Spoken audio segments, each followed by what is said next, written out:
Hello and welcome to Hans Wargaming. In this video I'm going to show you how I built these elevated forest nodes. If you're wondering what I mean by that, it's a collection of trees on a raised rocky surface. They're kind of meant to give the illusion of a hill in a forest, and they're also meant to be full line of sight blockers. I cut out a few hardboard bases and glued some foam to the top of those. So I actually started this project about 2 months ago.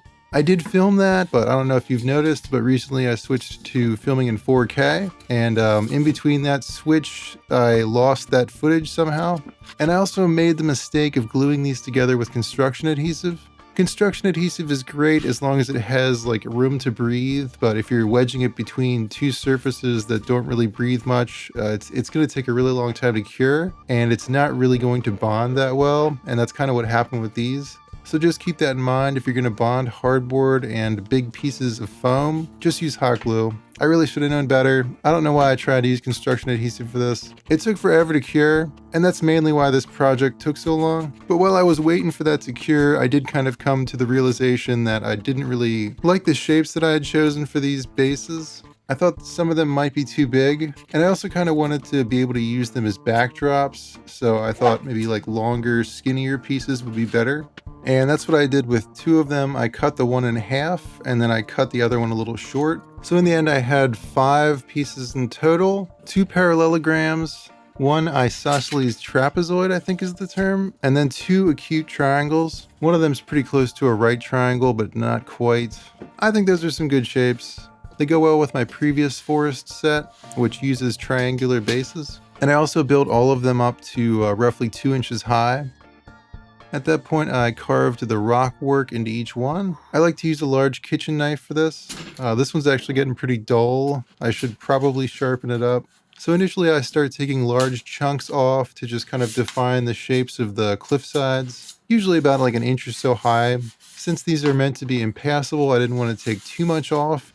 To create the look of layered rocks, I just cut a series of lines in the foam, and I like to give those a little bit of an angle. Then I cut some vertical lines on top of that, and just kind of rake my fingers across that whole section. I think that gives a really convincing layered rock look. And then I'll kind of transfer those angles into the rest of the piece, so it looks like one cohesive piece. Because when rock formations are formed, it's because the earth is being pushed up or down, and it's rarely going to be like completely horizontal. You know, it's usually going to have some sort of angle to it. And I think incorporating that into your rock work really goes a long way to make it look a little bit more convincing. Box cutter works pretty well for this also. I also like to make really shallow cuts, kind of in line with those layer lines, and peel those off as well. And then anywhere where it looks like there might be a separation in the rock, I like to kind of press on it just to create a little bit more definition, make it look like there's a little bit more of a separation there between the two sides. I also like to carve deep cracks into the surface. A thicker knife works better for this, because you can really get in there and pry the foam apart.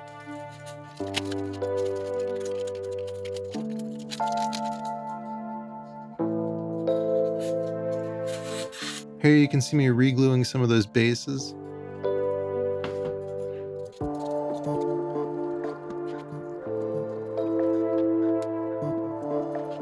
If you have any open gaps, you can just jam a few small pieces of foam in there, like I did here. You can see on the top this was 2 pieces of foam originally, but you can't really tell anymore on the sides. For this one I was trying to repurpose some of my scrap pieces. Since the tops were going to get covered up anyway, I didn't really do too much to them. I did glue a few piles of scrap foam onto the tops here and there.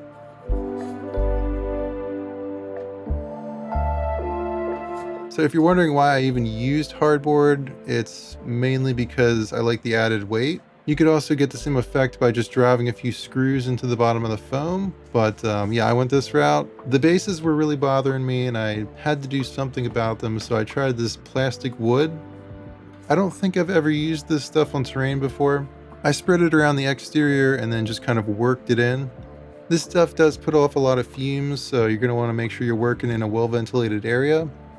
I did find that using my gloves was a little easier, but one issue I had was that this stuff will dry very quick and it will stick to the gloves, and then the gloves will rip, which happened to me twice while I was doing this. God damn it. So if I ever use this stuff again, I might try like dipping my hand in some water. That might help. Also, make sure to cover up the can when you're not using it, because this stuff dries out really quick. I was doing this on a glass cutting board, and that worked really well, because you can almost kind of squeegee it into place. One of the nice things about using a glass cutting board is you can clean it up with a glass scraper once you're done. Here's what it looked like after it cured. I was pretty happy with this. It did exactly what I wanted it to do. There was a slight ring around the underside, so I gave it a quick sanding. Nothing major. And just lightly beveled the edges with the sandpaper.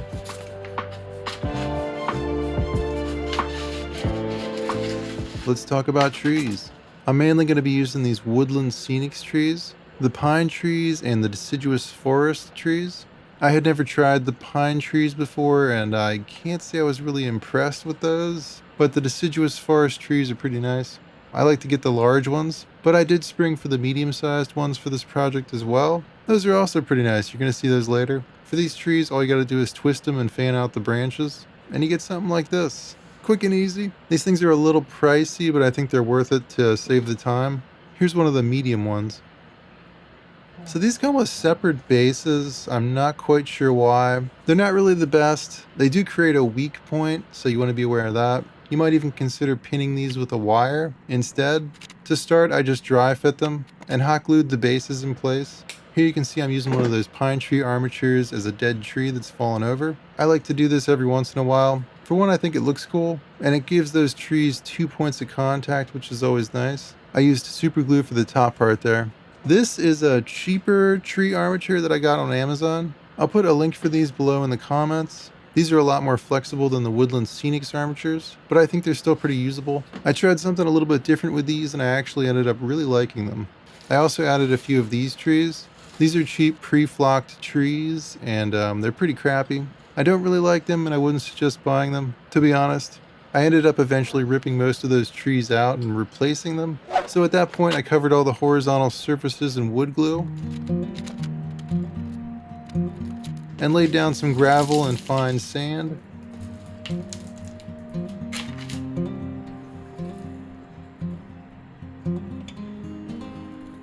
Then I mixed up a base coat to cover the foam. I like to use Mod Podge for this. That's mainly because it's a sealant. It's going to add a protective layer to that foam so it can be spray painted later on. I thinned that down with water and mixed in some dark gray paint and covered everything but the trees with that.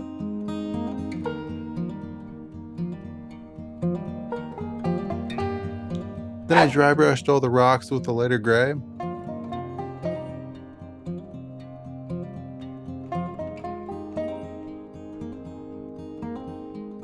And again with an even lighter gray. I think I did 3 progressively lighter coats of gray on these.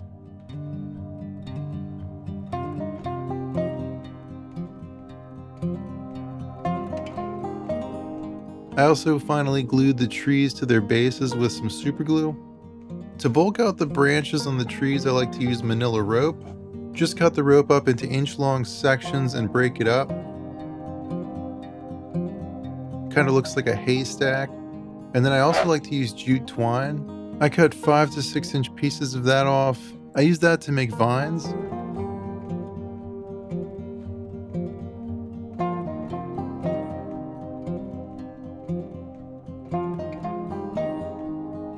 To apply the rope, I use tacky glue. I think it's a lot easier to pour some into a cup and then use a brush to apply it to the branches. Try to catch any drips. There will be drips, just try to catch them if you can. But this stuff dries clear, so it's not that big of a deal. For the jute twine, I tease it apart and then just kind of randomly layer it on. Look at some reference pictures if you need help with this, or go for a hike if you live in this type of climate.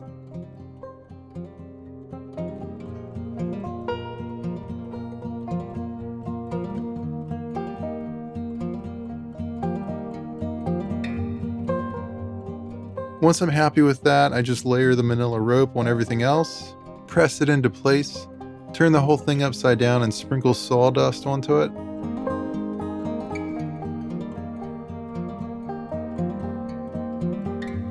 Then go in with some CA glue if there's any spots that look like they need it. For the cheaper armature, I'm going to apply lichen. Just rip the lichen up into smaller pieces and stick it into place.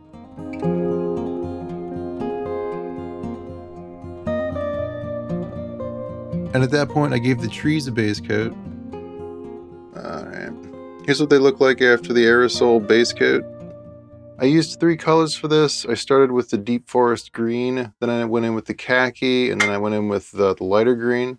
With the deep forest green, I was mainly trying to get this top horizontal surface, just getting in here, any of the nooks and crannies. I was just trying to get some color on everything at this point. I was spraying it up and underneath, trying to get the underside of each branch. And this also will help to bond the twigs and whatnot onto the trees. Kind of acts as a glue in a way. I was trying to avoid this moss as much as possible, but I did hit some areas, and I was hitting it from the underside. But I wanted to keep some of that green from the original moss on there because I do like that color. I wanted to make sure that these trees look a little different from the other trees in the end, so everything else got hit with that for the most part. I was trying to avoid spraying that on the sides. Then I went in with the khaki and I was spraying it at maybe like a 45-degree angle, just trying to get the tops of the trees mainly. And then also the trunks of the trees. I wanted to make sure that I got some of that on the trunks. Then I went in with this lighter army green and I was spraying that sporadically. I also sprayed it onto the sides, just mainly top down, because I think the moss would accumulate a little more on the horizontal surfaces. So it makes sense to just kind of spray it down from the top. It still looks pretty messy at this point, but it gives us a good foundation to build on. I also didn't show it, but I added a few logs. This is actual wood.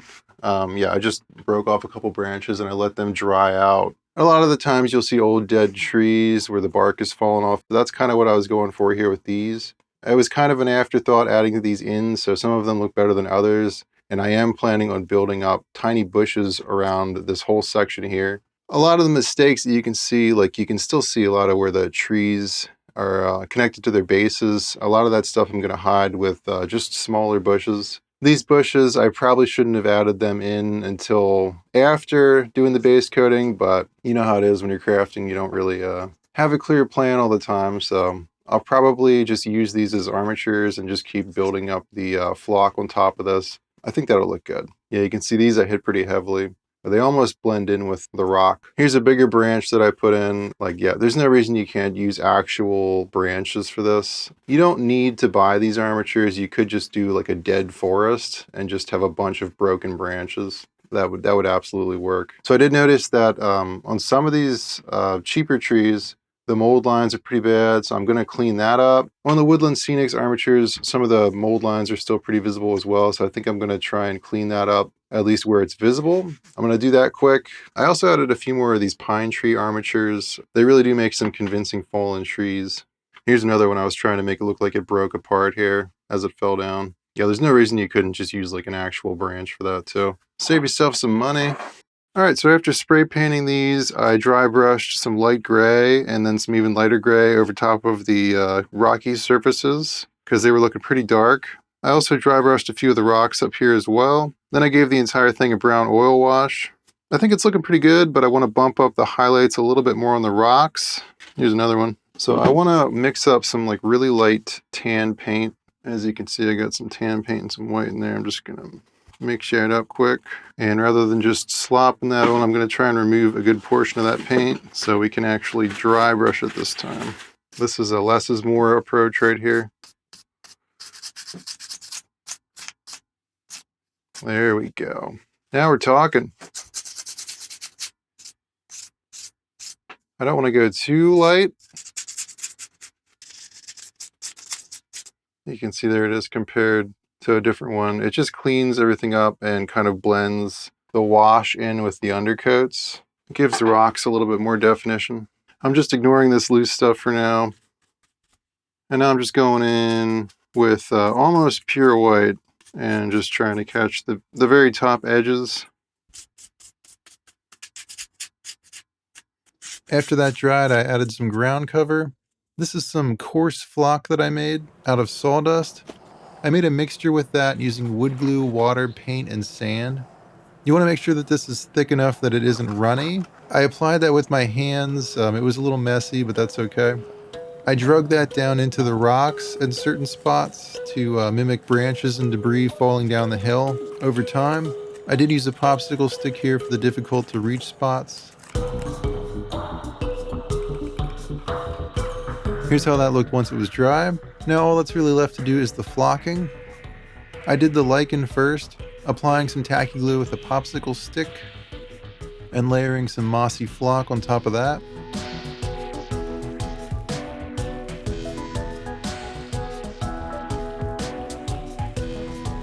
Then I did the same thing to the other trees. Only for those I used clump foliage. Here's where it really helps to have that layer of manila rope.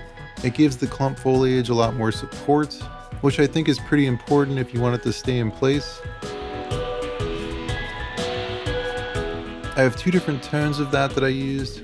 I alternated the colors so adjacent trees wouldn't blend into each other.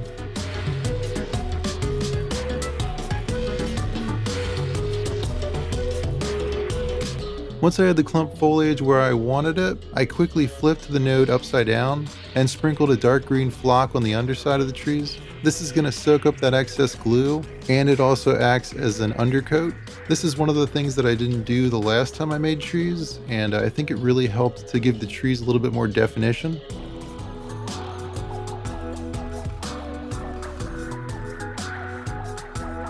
I also added a couple bushes around the edges. I'll put a link below if you're curious how to make these. It's pretty much the same process that I used for the lichen trees.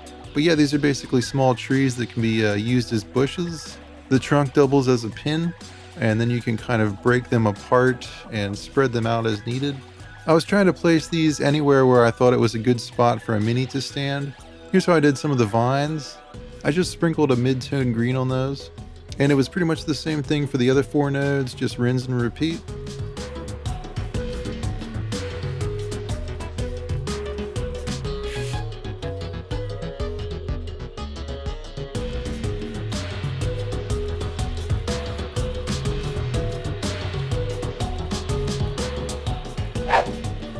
After giving that a full day to cure, I went in with some scenic sealant. I did 2 coats of that. For that first coat, the clump foliage is still going to be pretty loose, so you don't want to tilt it at all, just keep it nice and level. Just soak everything and let it set for another day. Once that's dry, the clump foliage should at least hold together, and you want to give it another coat, this time spraying from the underside. It's good to have a paper towel here to clean this up. It will dry clear, but it can also give the rocks a hazy look. If you really want to make sure everything stays together, you could do like 3 or 4 coats of scenic sealant. At this point, I just did some final touches, added a few more bushes, and called them done. And this is what they look like on the table. I think these are going to be super useful. I'm looking forward to using them in games.